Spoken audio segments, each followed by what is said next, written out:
तो कहानी शुरू करते हैं सन 1794 की एक घटना से। अक्टूबर सन 1794 लंदन के द जेंटलमैन्स मैगजीन में पब्लिश हुए एक आर्टिकल ने यूरोप और ब्रिटिश सर्जन्स को अचंभे में डाल दिया। आखिर ऐसा क्या था इस आर्टिकल में? सन 1794 में पब्लिश हुए आर्टिकल का 600 ईसा पूर्व जन्मे महर्षि सुश्रुत से क्या संबंध था? ये सारी जानकारी आगे हम इस वीडियो में देखेंगे। आप देख रहे हैं टेल्स ऑफ इंडिया और आज हम बात करने जा रहे हैं शल्य चिकित्सा के जनक महर्षि सुश्रुत के बारे में। अक्टूबर सन 1794 की सुबह द जेंटलमैन्स मैगजीन में नोज रिकंस्ट्रक्शन को लेकर आर्टिकल पब्लिश हुआ। आर्टिकल में बताया गया कि कैसे पुणे में रहने वाले मराठा वैद्य ने भारतीय शल्य चिकित्सा और आयुर्वेद का उपयोग करके एक बैलगाड़ी चालक की कटी हुई नाक रिकंस्ट्रक्ट कर दी। इस खबर ने ब्रिटिश सर्जन जेसी कार्प्यू का ध्यान भारतीय शल्य चिकित्सा की ओर आकर्षित किया। उन्होंने कई वर्ष इस प्रक्रिया का अध्ययन किया और सन 1814 में वे भारतीय फ्लैप पद्धति द्वारा नाक को रिकंस्ट्रक्ट करने में सफल रहे। इस घटना से पूरी दुनिया का ध्यान महर्षि सुश्रुत और सुश्रुत संहिता की ओर खींचा। भारतीय फ्लैप पद्धति द्वारा राइनोप्लास्टी करने का तरीका सुश्रुत संहिता में बहुत ही साइंटिफिकली 600 ईसा पूर्व ही बता दिया गया था।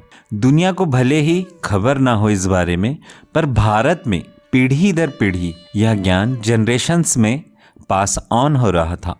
महर्षि सुश्रुत का जन्म आज से लगभग 2600 वर्ष पूर्व काशी, जिसे आज हम वाराणसी के नाम से भी जानते हैं, के विश्वामित्र कुल में हुआ। उन्होंने आयुर्वेद और शल्य चिकित्सा की शिक्षा काशी के महाराज देवदास से ली।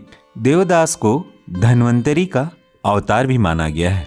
भारतीय परंपरा में धन्वंतरी आयुर्वेद और स्वास्थ्य के देवता माने जाते हैं। सुश्रुत को फादर ऑफ सर्जरी यानी सर्जरी का जनक कहा गया है और सुश्रुत संहिता को चिकित्सा और सर्जरी का सबसे प्राचीन दस्तावेज माना गया है। सुश्रुत संहिता में 300 से अधिक सर्जिकल प्रक्रिया, 120 से अधिक उपकरणों और 1100 बीमारियों के इलाज का विवरण दिया गया है।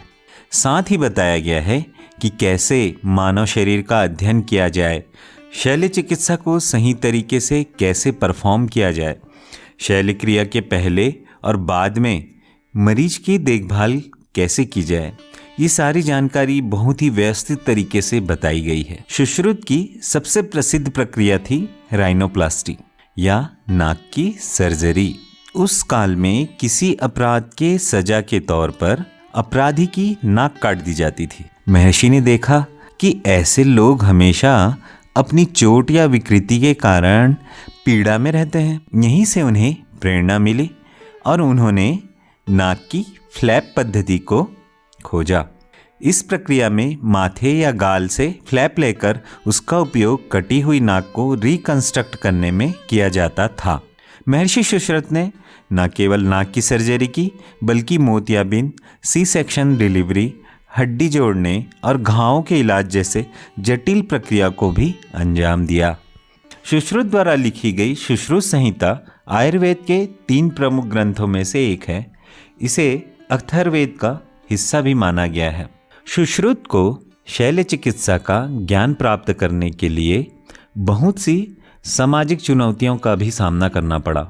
उस समय मृत शरीर का विच्छेदन निषेध कार्य माना जाता था, पर सुश्रुत का मानना था कि शल्य चिकित्सा में सफलता मानव संरचना को समझकर ही मिल सकती है।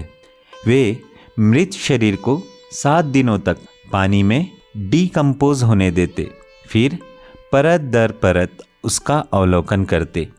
वे अपने शिष्यों को मृदा, मोम और सब्जियों का उपयोग करके शल्य क्रियाओं का अभ्यास कराते और निपुण होने पर ही शिष्यों को मानव शरीर के अध्ययन करने का अवसर मिलता। सुश्रुत संहिता मूल रूप से संस्कृत में लिखी गई थी।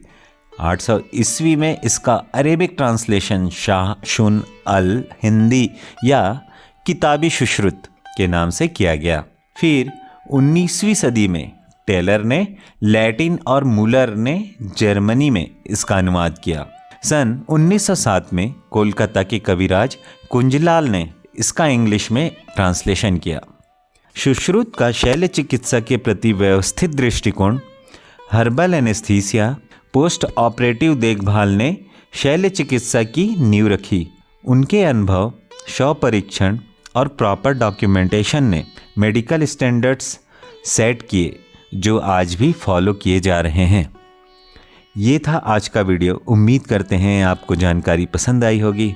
हमें कमेंट करके बताइए और आपको वीडियो कैसा लगा और इंडिया से जुड़े और किस विषय में आप वीडियो देखना चाहते हैं हमें ज़रूर बताइए।